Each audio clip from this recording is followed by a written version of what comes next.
विद्यार्थी मित्रों, सुप्रभात। कक्षा 10वीं हिंदी विषय के इकाई क्रमांक 2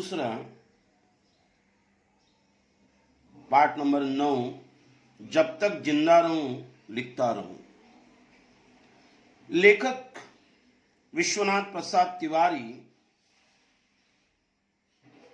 असल में ये एक साक्षात्कार है। किसी की मुलाकात ली जाती है, साक्षात्कार उसे कहते।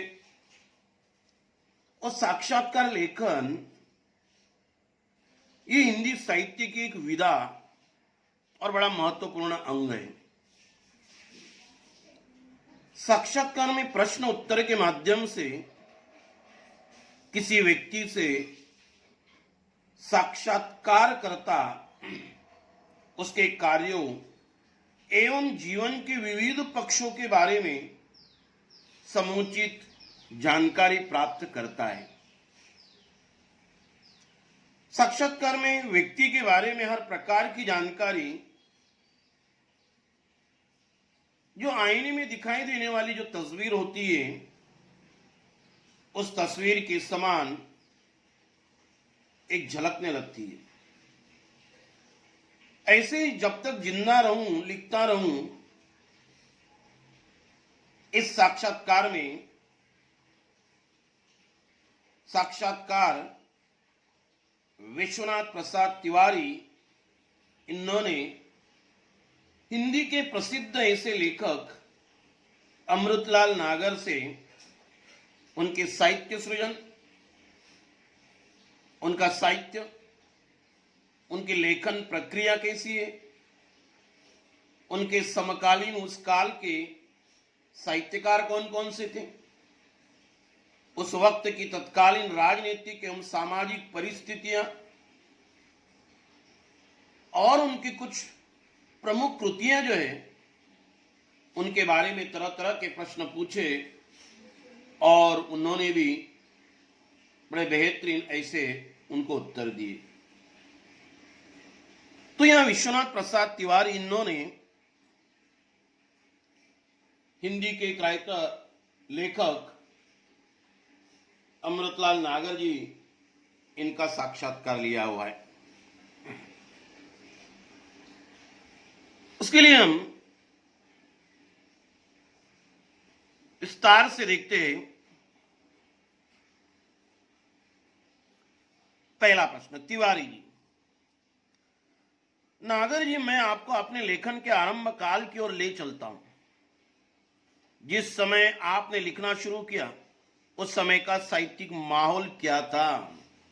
उस समय का साहित्यिक माहौल कैसा था? वातावरण कैसे था? किन लोगों से प्रेरित होकर आपने लिखना शुरू किया और क्या आदर्श थे आपके सामने? प्रश्न उन्होंने पूछा। नागर जी के, लिखने से पहले तो मैं पढ़ना शुरू किया था। आरंभ में, शुरुआत में कवियों को ही अधिक पढ़ता था।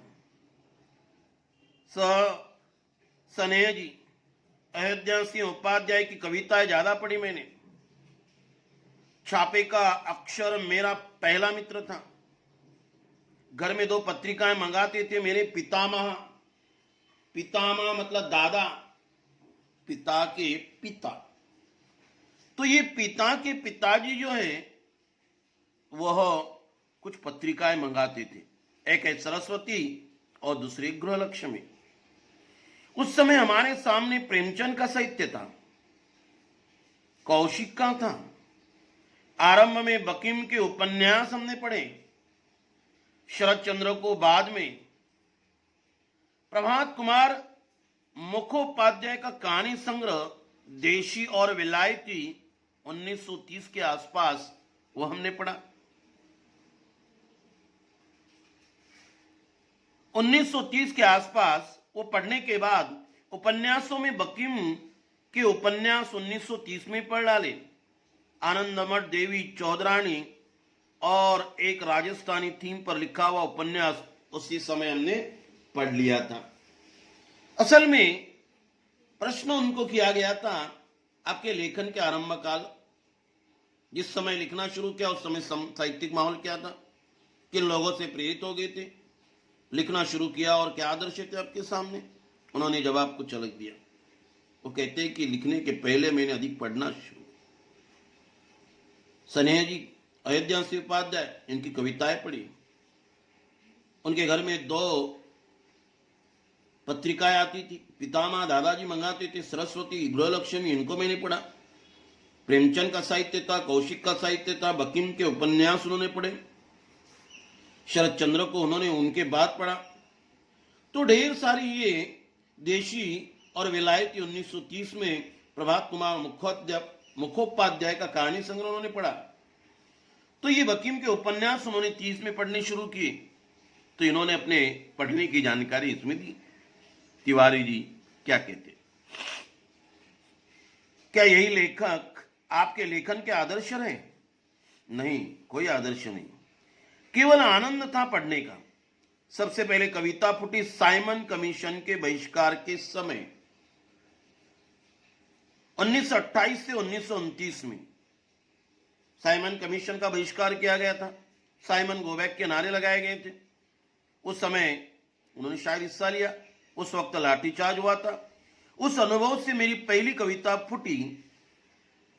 पहली कविता निकली, कब लोग कहो लाठी खाए। इसे ही लेखन का आरंभ मान लीजिए।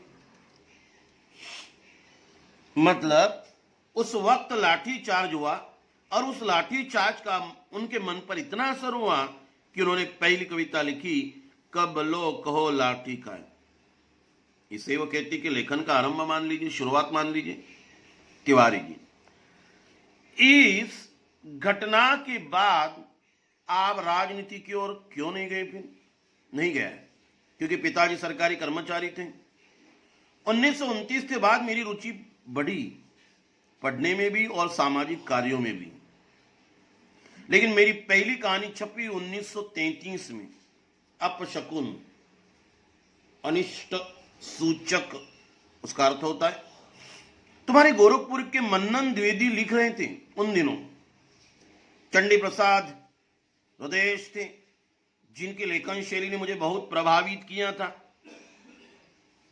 चंडी प्रसाद रुदेश जी की लेखन शैली जो थी, इस लेखन शैली से लेखक कह रहे मैं बहुत ही प्रभावित था। अमृतलाल नागर जी कह रहे। तिवारी जी, क्या उन दिनों आप पर गांधी जी के व्यक्तित्व का भी कुछ प्रभाव पड़ा? नागर जी, हां, निश्चित रूप से पड़ा। पिताजी ने आंदोलन में भाग लेने से रोका था। वो रोकना ही मेरे लिए लेखन के लिए अच्छा हुआ। वो रोकना ही जो है मेरे लेखन के लिए काफी अच्छा हुआ। शायद जिस चीज का हम जितना विरोध करते वो चीज हमारे हृदय पर असर करती। तो पिताजी ने रोका तो अच्छा ही हुआ लेखन के लिए। तिवारी जी, आपके लेखन में गरीबों के प्रति जो करुणा है वो किससे प्रभावित है? जो गरीबों के प्रति करुणा, दया का भाव दिखाई देता है वो किससे प्रभावित है? नागर जी, वह तो अपने समाज से ही उभरी है। मेरी पहली कहानी प्रायश्चित इसका प्रमाण है। हमारे पारिवारिक संस्कार भी थे। मेरे पिताजी में एक अद्भुत गुण था। कौन सा गुण? वे किसी के दुख दर्द में तुरंत पहुंचते थे। किसी के ऊपर दुख दर्द है तो उस दुख दर्द में वो तुरंत पहुंचते थे। इससे मुझे बहुत प्रभावित किया। कि पिताजी का ये गुण ने मुझे बहुत प्रभावित किया, आकर्षित किया। तिवारी जी कह रहे, उस समय तो क्रांतिकारी आंदोलन भी हो रहे थे। क्या उनका भी आप पर कुछ प्रभाव पड़ा, कुछ असर हुआ? नागर जी कह रहे, उसी से तो पिताजी ने डांटा और रोका। काकोरी कांड उस जमाने में हो चुका था। 1921 से आंदोलन तेज हो गए थे। जो काकोरी कांड, ये 9 अगस्त 1925, 17 लोग इसमें इससे हिस्सा लिया था। राम प्रसाद बिस्मिल, योगेश चंद्र चटर्जी, चंद्रशेखर आजाद, अशफाकुल्ला खां, ठाकुर रोशन सिंह, ये बहुत सारे लोग इसमें काकोरी कांड में इकट्ठा हुए थे। कई लोगों को फांसी की सजा हुई। तो ये काकोरी कांड उत्तर प्रदेश के काकोरी स्टेशन पर ही काकोरी कांड हो चुका था। तिवारी जी, क्या सामाजिक आंदोलनों जैसे आर्य समाज का भी आप पर कुछ प्रभाव पड़ा? नागर जी कह रहे, आरंभिक असर है थोड़ा जरूर। मेरे पिताजी में एक अच्छी बात थी कि उन्होंने मुझे सामाजिक आंदोलन में जाने से कभी नहीं रोका। जवाहरलाल नेहरू से मेरी भेंट 1933 में हुई थी। पंडित जवाहरलाल नेहरू कहते हैं कि 1933 में मेरी पहली मुलाकात। उनकी मां मेडिकल कॉलेज में दाखिल थी और उसी समय मेरा छोटा भाई भी वहीं दाखिल था इलाज के लिए। नेहरू जी जेल में थे। उनकी मां के पास कुछ कश्मीरी लोगों को छोड़कर कोई आता जाता नहीं था। मैं उनके माताजी के पास रोज जाता था क्योंकि मेरा छोटा भाई भी उसमें इलाज ले रहा था। पंडित जी जब जेल से छूटे तो मेरी उनसे वहीं भेंट हुई। पंडित जी जब जेल से छूटे तो पहली मुलाकात हुई मेडिकल कॉलेज में, जो प्राय होती रहती थी। उनसे खूब बातें होती थी, हर तरह की बातें होती थी, चाहे राजनीतिक होगी, सामाजिक होगी। तिवारी जी, आपका पहला उपन्यास कौन सा है? नागर जी, पहला उपन्यास लिखा 1944 में, महाकाल। 1944 में मैंने महाकाल इस नाम से पहला उपन्यास लिखा, जो छपा 1946 में। बंगाल से लौटकर इसे लिखा था। तिवारी जी, क्या ही बाद में भूख नाम से प्रकाशित हुआ? हां, महाकाल जो है वो बाद में भूख नाम से भी प्रकाशित हुआ। तिवारी जी, नागर जी, आप अपने समय के और कौन कौन से लेखकों के संपर्क प्रभाव में रहे? नागर जी, आप जो अपने समय के जो है कौन कौन से लेखक हैं कि जिनके आप संपर्क में रह चुके? वह कहते, नागर जी, जगन्नाथ दास रत्नाकर, गोपाल राय गहमरी, प्रेमचंद, किशोरीलाल गोस्वामी, लक्ष्मीधर वाजपेयी आदि के नाम मुझे याद आते। इनके संपर्क में मैं रहा। माधव शुक्ल हमारे यहां आते थे। वे आजानुबाहु थे। आजानुबाहु, जिस व्यक्ति के हाथ घुटने तक पहुंचते हो उसे आजानुबाहु कहते। ढीला कुर्ता पहनते थे और कुर्ते की जेब में जालियां वाला बाग की खून की सनी मिट्टी हमेशा रखे रहते थे। जो जालियां वाला बाग हुआ था 13 अप्रैल 1919 को पंजाब अमृतसर, जनरल डायर, इन्होंने वो आदेश दिया था। 400 लोग मरे थे और कई लोग 2000 के ऊपर कई लोग क्या हुए थे, घायल हुए थे। तो ये 13 अप्रैल 1919 में ये जो जालियां वाला बाग हुआ, उसकी जो लोगों के खून वहां बहा था, उस खून की सनी मिट्टी, गीली मिट्टी हमेशा अपने ढीले कुर्ते के जेब में रखते थे।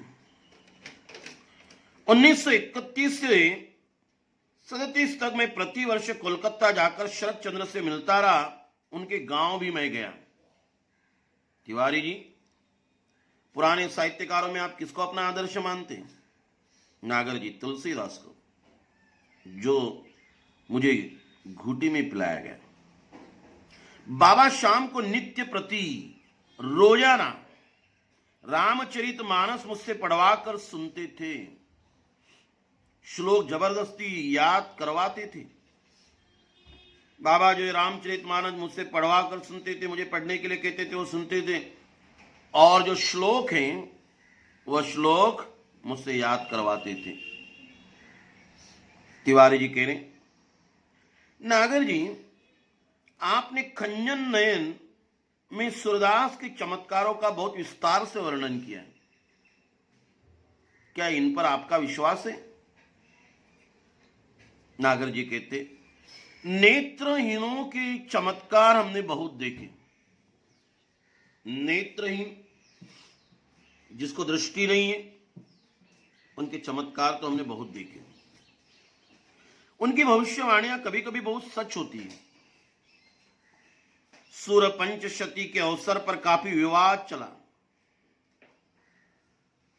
सूर्य जन्मांध थे या नहीं, जन्म से अंधे थे या नहीं थे, अंधे थे तो इतना उत्कृष्ट साहित्य कैसे लिखा। सवाल है कि देखता कौन है, आंख या मन? आंख तो खाली माध्यम है, जरिया है, देखने वाला तो मन होता है। देखने वाला क्या होता है? मन होता है। बड़ा महत्वपूर्ण वाक्य उन्होंने बताया। तिवारी जी आपने क्या कभी अपने लिखने की सार्थकता की परख की है? आपने क्या अपने लिखने की जो सार्थकता है उसकी कभी परख की है? नागर जी हां, मेरे पास बहुत से पत्र आते हैं मेरे उपन्यासों के बारे में, खास तौर पर से जिनसे पाठकीय, जो पढ़ने वाले, प्रतिक्रियाओं का पता चलता है। उपन्यासों के बारे में खास तौर पर जो पढ़ने वाले हैं उनकी प्रतिक्रिया मेरे पास पत्र के द्वारा आती है। तिवारी जी नागर जी आपके भ्रमण तो काफी किया होगा, आपने तो काफी भ्रमण किया होगा, काफी घूमे होंगे आप। नागर जी हां, पूरे अखंड भारतवर्ष का, पूरे भारतवर्ष का, पेशावर से कन्याकुमारी तक, बंगाल से लेकर कश्मीर तक, इन यात्राओं का यह लाभ हुआ कि मैंने कैरेक्टर यानी चरित्र बहुत देखे और उनके मनोविज्ञान को भी समझने का अच्छा मौका मिला मुझे। मनोविज्ञान, चिकित्सा वृत्ति वालों का, उसे हम कहेंगे मनोविज्ञान। तो जो वृत्ति वाला विवेचन होता है, उन वृत्ति वाले विवेचन को समझने का मुझे अच्छा मौका मिला। तिवारी जी अपने समय के लेखकों में आप कितने पसंद करते थे? किन्हें पसंद करते थे आप? अगर दिल से पूछो तो एक ही आदमी, उसे बहुत प्यार करता हूं मैं, वह है रामविलास शर्मा। प्रभात कुमार मुखोपाध्याय का संग्रह देशी और विलायती अगर मिल जाए तो फिर पढ़ना चाहूंगा। बदलते हुए भारतीय समाज की सुंदर चित्र है उनकी कहानियों में। टॉलस्टॉय और चेखव की रचनाएं भी मुझे बहुत प्रिय है। अंटन चेखव और टॉलस्टॉय, ये विदेशी लेखक, उनकी रचनाएं भी जो है मुझे बहुत पसंद है। तिवारी जी आपने तो पत्रों का भी बहुत संकलन किया है। हाँ, बहुत। पत्रों का संग्रह भी काफी है, लेकिन वह व्यवस्थित नहीं है। मैंने प्रत्येक जाति के रीति रिवाज भी इकट्ठे किए, इसके लिए घूमना बहुत पड़ा है। बड़े बूढ़ों से सुनकर भी बहुत कुछ प्राप्त किया है मैंने रीति रिवाजों को। गदर के जो फूल के लिए मुझे बहुत लोगों से मिलना जुलना पड़ा। गदर के फूल, ये जब कृति लिखी गई तो कई लोगों से मुझे मिलना जुलना पड़ा। तिवारी जी आपने अपने उपन्यासों के लिए फील्ड वर्क बहुत किया है। फील्ड वर्क, क्षेत्र कार्य, खुद जाना, समझना, घूमना, हाँ बहुत करना पड़ा है। नाचो बहुत गोपाल के लिए सफाई कर्मचारियों की बस्ती में जाना पड़ा। जो नाचो बहुत गोपाल तो गदर के फूल जो है अन्य संग्रह, जो उपन्यास उन्होंने लिखा था नाचो बहुत गोपाल, तो सफाई कर्मचारी की जो बस्तियां थी उसमें मुझे जाना पड़ा, उनके रीति रिवाजों का अध्ययन करना पड़ा। तिवारी जी, नागर जी, क्या आप मन और प्राण को अलग अलग मानते हैं? नागर जी, हां, प्राण को मन से अलग करना पड़ेगा। मन की गति आगे तक है, प्राण को वहां तक खींचना पड़ता है। मन एक ऐसा निर्मल जल है जिसे जीवन के संस्कार रंगते हैं।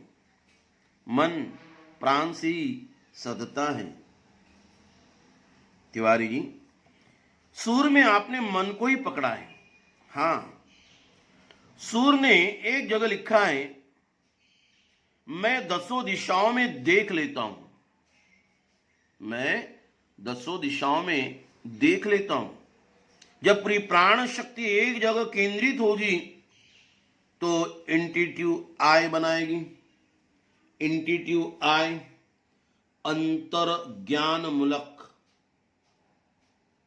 क्या कहेंगे उसे? अंतर ज्ञान मूलक, सहज ज्ञान युक्त आंख, इंट्यूटिव आई। तिवारी जी, नागर जी, हम लोगों ने आपका बहुत समय लिया है, बल्कि आपकी उम्र और स्वास्थ्य का भी हमने लिहाज नहीं किया है। नागर जी, स्वास्थ्य ठीक है मेरा। पत्नी की मृत्यु के बाद एक टूटन आ गई थी, लगता मैं बिखर गया, लेकिन फिर मैंने सोचा कि लिखने के सिवा और क्या चारा है, क्या उपाय है। तुम लोग यह मनाओ कि जब तक जिंदा रहूं क्या करूं, लिखता रहूं। तुम लोग यह मनाओ, यह शीर्षक आ चुका है कि जब तक जिंदा रहूं लिखता रहूं। ये उन्होंने अपने जो अमृतलाल नागर ने यहां साहित्य सृजन के बारे में बताया, उनका क्या साहित्य था, उनके लेखन की कौन सी प्रक्रिया थी, उनके समकालीन साहित्यकार कौन कौन से थे, तत्कालीन राजनीतिक एवं सामाजिक परिस्थितियां कैसी थी, उसका भी जिक्र इसमें आ चुका है। और उनके कुछ प्रमुख कृतियों के बारे में तरह तरह के प्रश्न पूछे और उन्होंने उसके जवाब यहां दिए हैं। उम्मीद कर रहा हूं कि आपको ये समझ में आया होगा। धन्यवाद।